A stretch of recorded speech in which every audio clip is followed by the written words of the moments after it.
Once upon a time, there was a young boy named Zen who lived with his father in a village. Zen's father planted a tree near their house, and the tree was watered every day by Zen's father, while Zen used to watch silently. One day he asked his father why they would grow this tree, and his father told him that the trees are like children, and that in the beginning you have to water them and nourish them, and if they grow right, you can sit under their shade, and they nourish you afterwards. The tree grew up big and strong. It grew older and bigger and bigger. The tree felt great satisfaction in doing its daily duties every day. The tree spread its branches like its arms so that the tired birds could sit down and take some rest during their journey. It grew in abundance and shady leaves, which gave relief to the animals and humans from the heat of the sun. It grew fruits too, which dropped down and fulfilled the hunger of beings. It also had beautiful flowers that calmed down the minds and hearts of those who watched them. Its roots run deep and helped drain the water and the thirsty earth. It absorbed the carbon of the air and returned happy and fresh air back to the creation. The tree led a very happy and satisfied life. Years passed and the tree left no day wasted to serve the planet. It had lost itself in the duty of its existence. It served and served, helped, gave and stood upright silently, not seeking anything back from the world, not remembering what all it had done for the world, not even a moment of thought that the world ordered something in return. The tree had no ego to seek anything back from those he served. With this nature of giving, the tree grew older and came to be known as the Giving Tree. Meanwhile, Zen grew up in a different thought process. He grew up as a seeker, totally opposite to the tree, which his father grew. Which was a giver, Zen was a selfish man. Greed, his desires were never ending. Whenever his desires could not be fulfilled, Zen grew angry and upset, picking up and throwing things around, and whenever his desires got fulfilled, he immediately had another set of desires.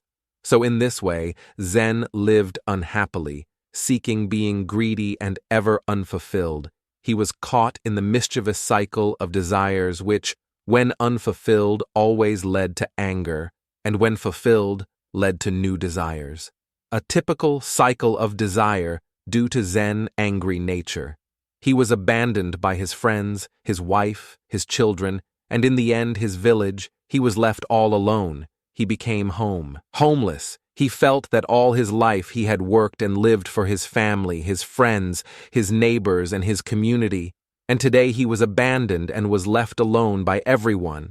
He went into self-pity mode. The feelings of self-victimization and self-pity swallowed him, and he lived his life cursing the world, calling out loud that the world used him. He would walk around the village like a madman, screaming out loudly, "This world has abandoned me and used me." And eventually he sat down under the shade of the tree which his father had planted. The tree, as usual, was singing in the joy of his daily service to the world with birds on his branches, eating its fruits and enjoying its shade.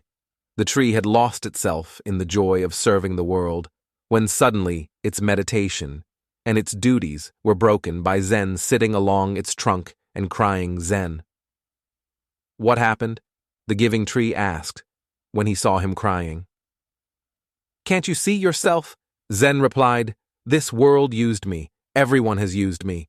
I just came to this world to be used." The Zen owl was watching the whole scene from a distance on his mountain and started laughing out loudly, laughing and holding his belly. He asked Krins the anxious rabbit to look at the scene, pointing to the tree and Zen. "Look at them," I said. "That is the irony of life. One man has lost himself in the grief of existence just because he wants that man feels heavy. So he will suffer and will die. Craving the other, which is the tree, has lost itself in the bliss and joy of giving. And giving, that tree will blossom even more. It feels light. It will rise to the highest heavens. Both were planted by the same man, but both have taken different paths. Both got used by the world. We all are here to be used by the world. And it is a wonderful thing to be used by existence." Saying this, Owl retired into his huts.